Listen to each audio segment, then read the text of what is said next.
Podcast.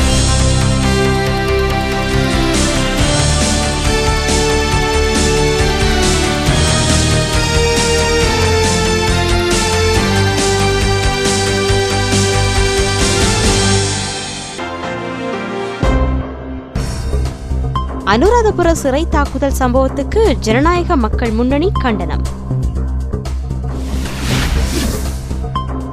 அரசாங்கம் பழிவாங்கும் கொள்கைகளை கைவிட வேண்டுமென்று திசா அத்தநாயக்க தெரிவிப்பு. காணாமற் போதல் சம்பவங்கள் அதிகளவில் தீர்க்கப்படாத நாடுகளின் வரிசையில் இலங்கை 2ஆம் இடம். சாட்சிகளை கலைக்கக்கூடாது உள்ளிட்ட நிபந்தனைகள் கனிமொழிக்கு விதிக்கப்பட்டுள்ளன.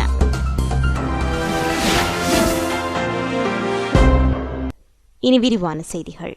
ஜப்பானால் இலங்கைக்கு ஆற்றப்பட்ட சேவை தொடர்பில் நோர்வே வெளியிட்ட கருத்து தவறானது என்று ஜப்பானின் விசேட பிரதிநிதி யசுசி அகாஷி தெரிவித்துள்ளார்.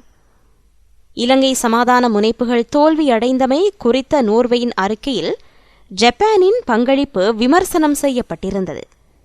குறித்த அறிக்கையை முழுமையாக இன்னும் படிக்கவில்லை என்பதால் விரிவான கருத்துக்களை வெளியிட முடியாது என்று கூறிய அவர், சில விடயங்களை ஒப்புக்கொள்ளும் அதேவேளை சிலவற்றுக்கு உடன்பட முடியாது என்று குறிப்பிட்டார். யுத்தத்தில் காணாமற் போனவர்கள், உயிரிழந்தவர்கள் பற்றி கணக்கெடுப்பு நடத்தும் அரசாங்கத்தின் நடவடிக்கை வரவேற்கப்பட வேண்டியது என்றும் அவர் கூறினார். இந்த நடவடிக்கை மூலம் இறுதிக்கட்ட யுத்தத்தில் உயிரிழந்தவர் தொடர்பான மாறுபட்ட புள்ளிவிபர தகவல்களுக்கு முற்றுப்புள்ளி வைக்கக்கூடும் என்றும் அவர் குறிப்பிட்டார். உண்மையை கண்டறியும் ஆணைக்குழு அறிக்கை சமர்ப்பிக்கப்பட்டமை வரவேற்கப்பட வேண்டியது என்றும் அவர் தெரிவித்தார். அனுராதபுர சிறைச்சாலையில் தமிழீழ விடுதலை புலி சந்தேக நபர்கள் தாக்கப்பட்டமைக்கு ஜனநாயக மக்கள் முன்னணி கண்டனம் வெளியிட்டுள்ளது. குறித்த நபர்கள் மாவீரர் தினத்தை அனுஷ்டிக்க முயற்சிக்கவில்லை என்று ஜனநாயக மக்கள் முன்னணியின் பொதுச் செயலாளர் குமரகுருபரன் தெரிவித்துள்ளார். சந்தேக நபர்களிடமிருந்து 9 கையடக்க தொலைபேசிகளை மீட்கப்பட்டதாகவும் சிறைச்சாலை அதிகாரிகள் தெரிவிப்பதனைப் போன்று 19 அல்லவென்றும் அவர் குறிப்பிட்டார். சந்தேக நபர்கள் மனிதாபிமானமற்ற முறையில் நடத்தப்பட்டுள்ளனர். குடிபோதையில் இருந்த பாதுகாவலர்களும் அவர்களை தாக்கியுள்ளனர் என்று அவர் குற்றம் சுமத்தினார். அரசாங்கம் பழிவாங்கும் கொள்கைகளை கைவிட வேண்டுமென்று ஐக்கிய தேசிய கட்சியின் பொதுச் செயலாளர் திசா அத்தநாயக்க தெரிவித்துள்ளார். அரசாங்கத்தின் நடவடிக்கைகளுக்கு எதிர்ப்பு வெளியிடும் பாரிய போராட்டம் ஒன்று இன்று கொழும்பில் ஏற்பாடு செய்யப்பட்டுள்ளது. யுத்தத்தின் பின்னர் நன்மை கிடைக்குமென்று பெரும்பாலான மக்கள் கருதிய போதும் இந்த அரசாங்கம் பொருளாதார சுமைகளை மக்கள் மீது திணித்ததுடன் பழிவாங்கும் கொள்கைகளை முன்னிலைப்படுத்தி ஆட்சி நடத்தி வருவதாக அவர் குற்றம் சுமத்தினார். வினைத்திறனற்ற சொத்துக்களை தேசியமயப்படுத்தும் சட்டமூலத்தினூடாக சிங்கள வர்த்தகர்கள் நெருக்கடிகளை எதிர்நோக்கி வருவதாகவும் 2012ஆம் ஆண்டு வரவு செலவு திட்டம் ஏனைய வரவு செலவு திட்டங்களைப் போன்று உழைக்கும் வர்க்கத்தை ஏமாற்றிய வரவு செலவு திட்டமாகவே அமைந்துள்ளது என்றும் அவர் கூறினார். காணாமற் போதல் சம்பவங்கள் அதிகளவில் தீர்க்கப்படாத நாடுகளின் வரிசையில் இலங்கை 2ஆம் நிலை வகிப்பதாக சர்வதேச மன்னிப்புச் சபை குறிப்பிட்டுள்ளது. ஆயிரக்கணக்கான காணாமற் போதல் சம்பவங்கள் தொடர்பான விசாரணைகள் இன்னமும் பூர்த்தியாகவில்லை. இதனால் பல குடும்பங்கள் தொடர்ந்தும் பாதிப்புகளை எதிர்நோக்கி வருகின்றன. புலிகளுடன் தொடர்புடையவர்கள் என்று சந்தேகிக்கப்படும் தமிழர்கள் தொடர்ந்தும் அச்சுறுத்தல்களை எதிர்நோக்கி வருகின்றனர் என்று சர்வதேச மன்னிப்புச் சபையின் இலங்கைக்கான நிபுணர் யோலண்டா ஃபாஸ்டர் தெரிவித்தார். சித்திரவதைகளுக்கு எதிராக நடவடிக்கை எடுத்தல் தொடர்பில் அண்மையில் லண்டனில் நடைபெற்ற நிகழ்வு ஒன்றில் கலந்து கொண்ட போதே அவர் இவ்வாறு குறிப்பிட்டார். அவர் மேலும் கூறுகையில், குற்றச்செயல்களுக்கு தண்டனை வழங்கப்பட வேண்டும் என்ற சர்வதேச நியதிக்கு மதிப்பளிக்க வேண்டுமாயின் சுயாதீன விசாரணைகள் நடத்தப்பட வேண்டும்.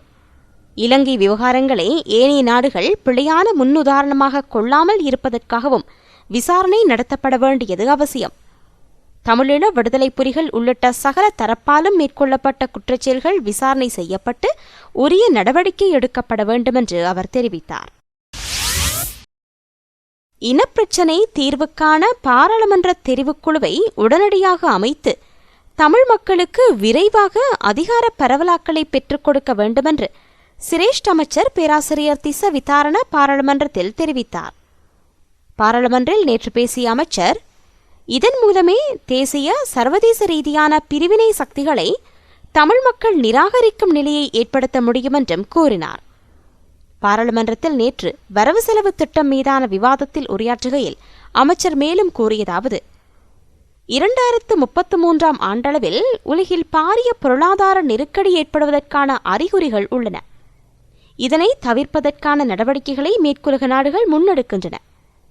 இதன் ஒரு அம்சமாக பல்வேறு நாடுகளிலும் உள்நாட்டு யுத்தங்களை உருவாக்கி அதன் மூலம் இராணுவ தளவாடங்களை விற்பனை செய்யும் திட்டத்தை நடைமுறைப்படுத்தி வருகின்றன. இதில் எமது நாடும் உள்ளடக்கப்பட்டுள்ளது. எனவே எமது நாட்டை இத்தகைய சிக்கல்களிலிருந்து பாதுகாத்துக் கொள்ள எமது பொருளாதாரத்தை மேம்படுத்துவதற்கான திட்டங்களை முன்னெடுப்பது அவசியம். அதற்கு நாட்டில் நல்லாட்சி நடக்க வேண்டும். அதன் மூலம் மட்டுமே அபிவிருத்தி, பொருளாதார மேம்பாடு சாத்தியமாகும். தற்போது இனப்பிரச்சினை தீர்வுக்கான பாராளுமன்ற தெரிவுக்குழு பற்றி பேசப்படுகிறது. இந்த தெரிவுக்குழு உடனடியாக அமைக்கப்பட்டு அதனூடாக தமிழ் மக்களுக்கான அதிகார பரவலாக்களை விரைவாக பெற்றுக் கொடுக்க அரசாங்கம் நடவடிக்கை எடுக்க வேண்டும் என்று அவர் கூறினார். வடக்கு கிழக்கில் ஏற்பட்டுள்ள தமிழ் முஸ்லிம் மக்களின் காணி பிரச்சினைகளை கையாள்வதற்கு வடக்கு கிழக்கு பிரதிநிதிகளை உள்ளடக்கிய அமைச்சர் குழு ஒன்றை நியமிப்பதுடன் காணி சுற்றாடல் அமைச்சர்களை அதில் உள்வாங்குமாறு அகில இலங்கை மக்கள் காங்கிரசின் தேசிய தலைவரும் அமைச்சருமான ரிஷாத் பதியுதீன் விடுத்த கோரிக்கைக்கு ஜனாதிபதியின் சாதகமான பதில் கிட்டியுள்ளது. அண்மையில் ஜனாதிபதியை அமைச்சர் ரிஷாத் பதியுதீன் சந்தித்து தற்போது நாட்டில் குறிப்பாக வடக்கு கிழக்கு மாகாணங்களில் தமிழ் முஸ்லிம் மக்கள் மீள் குடியேறும் போதும் அங்கு விவசாய நடவடிக்கைகளில் ஈடுபடும் போதும் எதிர்நோக்கும் காணி பிரச்சினையை தீர்த்துக் கொள்வதற்கு மக்கள் பிரதிநிதிகளை கொண்ட குழுவொன்றை ஏற்படுத்தி தீர்வை பெற்றுக் கொடுப்பதன் சாதக நிலைகளை எடுத்துரைத்திருந்ததுடன் இவ்விடயத்தில் பாதுகாப்பு தரப்பின் பிரசன்னம் அவசியமாக இருக்காது என்பதையும் சுட்டிக்காட்டியிருந்தார்.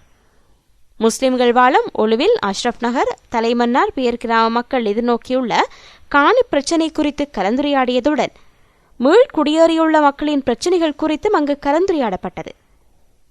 இதன் பிரதிபலனாக மன்னார் மாவட்டம் தலைமன்னார் கிராமத்தில் மீள் குடியேறியுள்ள மக்களது கோரிக்கையான அவர்களுக்கு உரிய காணியை அவர்களிடமே ஒப்படைக்குமாறு ஜனாதிபதி தனக்கு பணிப்புரை வழங்கியுள்ளதாக காணி சீர்திருத்த ஆணைக்குழுவின் பணிப்பாளர் சட்டத்தரணி நிமால் புஞ்சிகேவா தெரிவித்தார். மன்னார் பெரிய பண்டிவிரிச்சான் பிரதேசத்தில் நேற்று போலீசார் மேற்கொண்ட சோதனையின் போது புதைத்து வைக்கப்பட்டிருந்த பெருந்தொகை வெடிபொருட்களை கைப்பற்றியுள்ளனர். 120 மில்லிமீட்டர் 60 மில்லிமீட்டர் மோட்டார் குண்டுகள், டிரோஜின் குண்டு, ஆர்பிஜி மோட்டார் குண்டு என்பன மீட்கப்பட்டுள்ளன. மன்னார் போலீசார் மேலதிக விசாரணைகளை மேற்கொண்டு வருகின்றனர். இலங்கை அரசாங்கத்துக்கு எதிராக சுமத்தப்பட்டுள்ள போர் குற்றம் குறித்து விசாரணை நடத்தப்பட வேண்டுமென்று ஜேவிபி தலைவர் சோமவாங் சாமரசிங்க தெரிவித்துள்ளார். தேவைப்பட்டால் அரசாங்கம் தனது பொறுப்பு கூறும் பொறுப்பை மேற்கொள்ளும் என்று பாதுகாப்பு செயலாளர் கோத்தாபய ராஜபக்ஷ தெரிவித்திருந்தமைக்கு தாம் ஆதரவு வழங்குவதாகவும் அனைத்து யுத்தங்களும் அருவருக்கத்தக்கவை என்றும் அவர் கூறினார். 1980 ஆண்டுகளில் கொல்லப்பட்ட ஜேவிபி உறுப்பினர்களை நினைவுகூரும் வைபவத்தில் கலந்து கொள்வதற்காக பிரித்தானியா சென்றுள்ள அமரசிங்க சர்வதேச ஊடகம் ஒன்றிடம் இவ்வாறு தெரிவித்தார். இலங்கை அரசாங்கம் விடுதலை புலிகளுக்கு எதிராக மேற்கொண்ட யுத்தத்துக்கு ஜேவிபி ஆதரவு வழங்கியிருந்தது என்பது குறிப்பிடத்தக்கது. 42,000 பட்டதாரிகள் தொழில் வாய்ப்பின்றி இருப்பதாக ஜனநாயக தேசிய கூட்டணியின் நாடாளுமன்ற உறுப்பினர் அனுரகுமார திசாநாயக்க தெரிவித்துள்ளார். இலங்கையில் உள்ள இளம் சமுதாயத்தினரில் 4 லட்சம் பேர் தொழில் வாய்ப்பின்றி உள்ளனர். 2012 ஆண்டுக்கான வரவு செலவு திட்டத்தினூடாக மக்கள் எதிர்பார்த்த நிவாரணங்களை வழங்க அரசாங்கம் நடவடிக்கை எடுக்கவில்லை என்று அவர் கூறினார். அம்பலாந்தோட்ட பிரதேசத்தில் இன்று நடைபெற்ற ஆர்ப்பாட்டத்தில் கலந்து கொண்டு உரையாற்றும் போதே அவர் இவ்வாறு கூறினார்.